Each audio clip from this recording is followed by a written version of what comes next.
when Uma Ukpai came to Kavanchan, I will never forget. I was there. I was the youngest choir member. I think I was about 7 or 8, and I was there. And normally when they would do crusade, people would be playing around, gyrating up and down. And he looked at everybody and he said, "Look at me. I'm not one of your regular pastors." You know how he talks.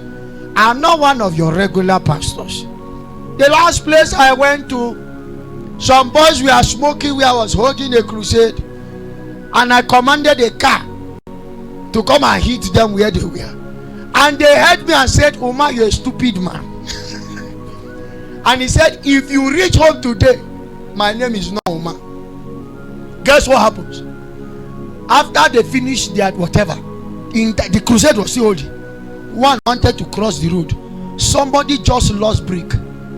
There was no sign of a car.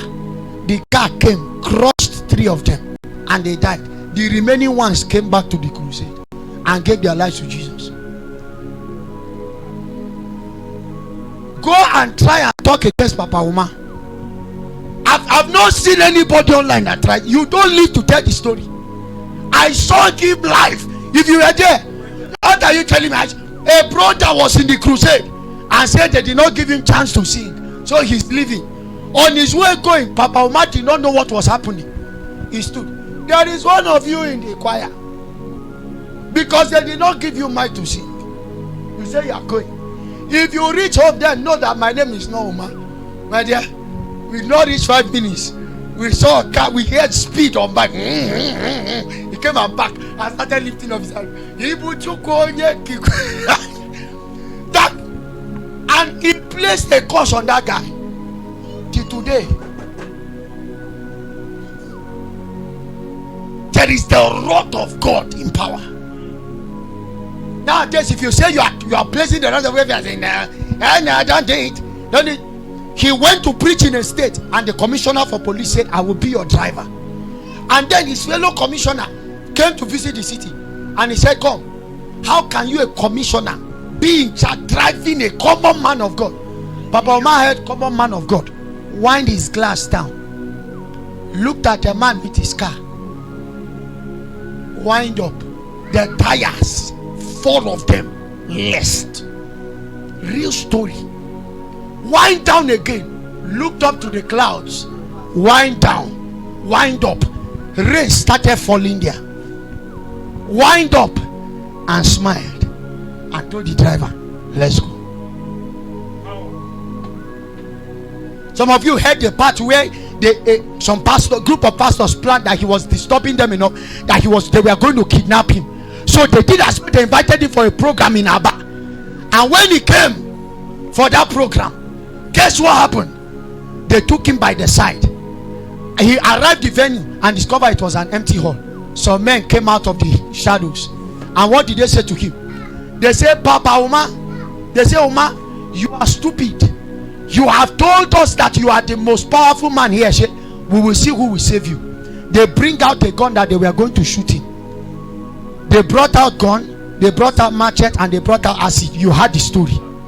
They laid down. His wife was there, so it's not as if he alone was there.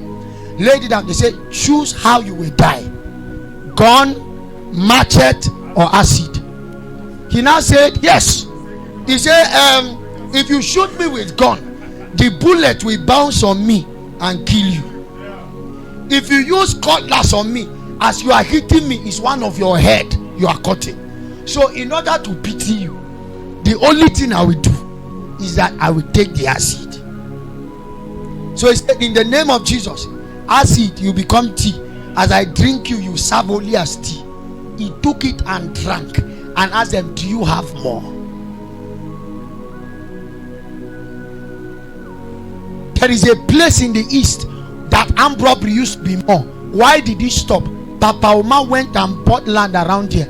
So now when they are robbing there, he will tell his driver on the car, "Let's go and visit our armed robber friends." When they get there, with the armed robbers having masks, he will be calling their name.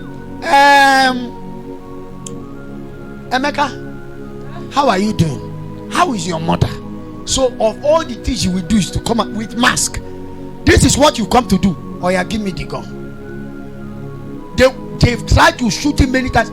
They will kneel down. That was how the only way they could do was to stop robbing there. My question is, how talk against him and see? I want to try. I want you to just say, I want to try. If you go to his village and you insult Papa Uma, they will not do. God does not need to strike you. His village is one of the greatest hub for witchcraft. But when he comes back, I think there was one new village, whatever they did. Then one of the representative of that this came. Instead of him to be extolling their God, he was extolling Papa Uma as a deity. Yes, I watched it. Nowadays the church is beggarly. Everything says